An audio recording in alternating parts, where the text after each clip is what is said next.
নমস্কার, আশা করি ভালো আছেন। আপনাদের মনের মানুষের যখন আপনাদের ওপর বিদ্বেষ হয় বা সে আপনাকে পছন্দ করে না, তখন আপনারা আমার চেম্বারে ছুটে আসেন এবং এর প্রয়োগগুলো নিয়ে যান। কিন্তু অনেক সময় আপনারা আমার চেম্বারে আসতে পারেন না। সেই সময় আপনারা আমার এই ভিডিও দেখে ঘরোয়া পদ্ধতিতে আমি যে প্রয়োগগুলো বলি সেগুলো আপনারা করেন এবং করার পর আপনারা যে সুফলটা পান সেটা আমাকে ফোন করে বা কমেন্ট করে জানান। এই সুফলের সবথেকে বেশি ফোন এসছে আপনাদের আমার কাছে, সেটা হচ্ছে কামেশ্বরী বশীকরণ নিয়ে। কামেশ্বরী বশীকরণের আমার আগের 10খানা অধ্যায় দেওয়া আছে, ডেসক্রিপশন বক্সে দেখে নেবেন। আজকে হচ্ছে একাদশ অধ্যায়, মানে 11তম অধ্যায়। এই বশীকরণটা কামরূপ কামাখ্যার এক অমুক বশীকরণের মধ্যে একটা। এর প্রচুর গুহ্য এবং গোপন প্রক্রিয়া বা অধ্যায় আছে, কিন্তু আমি ঘরোয়া উপকরণ দিয়ে যেগুলো করা সম্ভব সেগুলো আমি বলেছি। আজকে এই একাদশ অধ্যায় এই বশীকরণটা কি করে আপনি ঘরোয়া উপায়ে করতে পারবেন তার উপরে উপকরণগুলো আগে ভালো করে শুনে নেবেন। সবার আগে যেটা আপনার দরকার সেটা হচ্ছে যাকে আপনি বশীকরণ করবেন তার ছবি না থাকলে তার ব্যবহৃত কোনো দ্রব্য, যেমন বস্ত্র, মাথার চুল বা হাতের লেখা, তাও যদি না থাকে, সে যেখান দিয়ে হেঁটে যাচ্ছে সেখানকার একটুখানি ধুলো বা মাটি জোগাড় করে নেবেন। এবং অবশ্যই এই প্রয়োগটি আপনি অমাবস্যার তিথিতে, যদি শুক্রবার বা শনিবার হয় বা মঙ্গলবার হয়, করতে পারেন। না হলে অমাবস্যার আগের মঙ্গলবার, শুক্রবার বা শনিবার করতে পারেন। কোথায় করবেন? আপনি আপনার বাড়িতেই করতে পারেন। বাড়ির যেটা কোনো একটা নির্জন ঘরে, যেখানে সেই সময় কেউ থাকবে না, তখন আপনি মধ্যরাত মানে নিশি রাতে 12টা থেকে 3টের মধ্যে করবেন। একটা লাল আসন বা কম্বলের আসন পেতে বসবেন এবং উত্তর দিকে মুখ করে বসবেন এবং একটা প্রদীপ জ্বালাবেন। প্রদীপটা অবশ্যই তিল তেল, ঘি এবং সর্ষের তেলের মিশ্রণ দিয়ে জ্বালাবেন এবং যখন জ্বালাবেন তখন এই মন্ত্রটা করবেন: ওং নমঃ কামাখ্যাং রিং ক্রিং কুরু কুরু হু রিং তার নাম মম ক্রিং হুং কামাখ্যা বশীকরণ কস্য ক্রিং খ্রিং হুং ফট।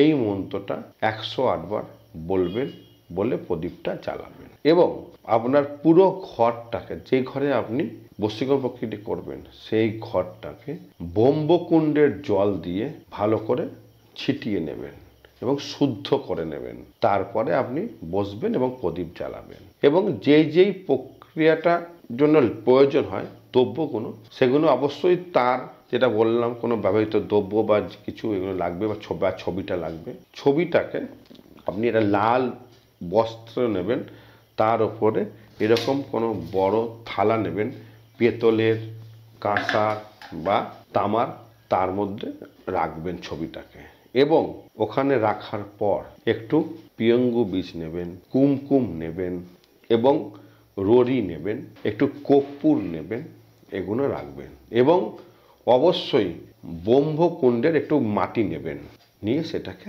রাখবেন। এছাড়া যে মূলগুলো লাগবে সেটা সবসময় আগে যদি নিতে পারেন, সেটা হচ্ছে শ্বেত আপাঙের মূল, খুব প্রয়োজন এইটার জন্য, এবং শ্বেত কুচের মূল, শ্বেত বেরেলার মূল, শ্বেত চন্দনের মূল, শ্বেত লজ্জাবতীর মূল, শ্বেত অপরাজিতার মূল, শ্বেত আকন্দের মূল এবং অবশ্যই যদি পারেন একটা মনামণি ফল নেবেন, মন ছট ফল নেবেন, মনমোহিনী নেবেন, তুরি চণ্ডালের মূল নেবেন, শ্বেত পলাশের মূল নেবেন এবং কামেশ্বরী ফল নেবেন।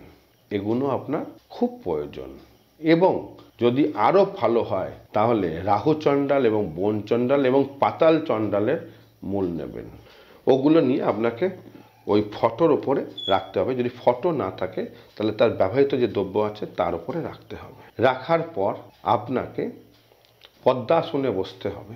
বসে আর একটা যদি ছোট পাত্র পারেন তার মধ্যে কর্পূর নিয়ে রাখবেন। নিয়ে আপনি ঠিক এই মুদ্রাতে আসবেন। এই মুদ্রাতে এসে এই কিনে আঙুলটাকে ছবির ওপরে রাখবেন। রেখে যে মন্ত্র দিয়ে প্রদীপ জ্বালিয়েছেন ওই মন্ত্রটা একবার করে বলবেন এবং একবার করে ফু দেবেন। তারপরে আরেকটা যে ছোট বাটি বললাম, ওই বাটির মধ্যে সমস্ত দ্রব্যগুলোকে দেবেন। দেওয়ার পর আপনি কর্পূরটা দিয়ে পুরো পুড়িয়ে ছাই করবেন। ছাই করা হয়ে গেলে এরকম ছোট ছোট আপনি 4খানা ঘটির মতো পাত্র নেবেন এবং ওই ছাইয়ের 4টে ভাগ করবেন, করে ওই 4টে ঘটির মধ্যে রাখবেন।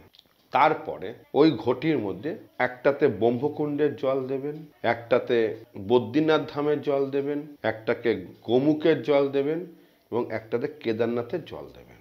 দিয়ে ওটাকে চাপা দিয়ে দেবেন ঢাকনা দিয়ে, বা তারপরে লাল কাপড়ে বেঁধে নেবেন। বেঁধে যেটা হচ্ছে আপনার ব্রহ্মকুণ্ডের জলের যে ঘটিটা থাকছে সেটাকে কোনো শ্বেত আপাং গাছের গোড়ায় পুঁতে দেবেন, পুরো ওই অবস্থায় মাটি চাপা দেবেন। যেটাতে আপনার গোমুখের জল আছে সেটাকে আপনার বাড়ির উত্তর পূর্ব কোণে কোনো জায়গায় রেখে দেবে এবং যেটাতে বদ্রীনাথ ধামের জল আছে সেটাকে আপনার বাড়ির দক্ষিণ পূর্ব কোণে রেখে দেবেন এবং যেটাতে কেদারনাথ ধামের জল আছে সেটাতে আপনি দক্ষিণ পশ্চিম কোণে রেখে দেবেন। এবং তারপরে আপনাকে যেটা করতে হবে সেটা হচ্ছে যেটাকে গাছের গোড়ায় পুঁতে দিয়ে এসছেন সেখানে 7 দিন গিয়ে আপনি ওই মন্ত্রটা 7 বার করে বলবেন এবং ধূপ দেখাবেন এবং বাড়ির যেগুলো যে রেখেছেন সেখানে প্রতি 7 দিন ধরে প্রতিদিন আপনার 7 বার করে মন্ত্র বলবেন।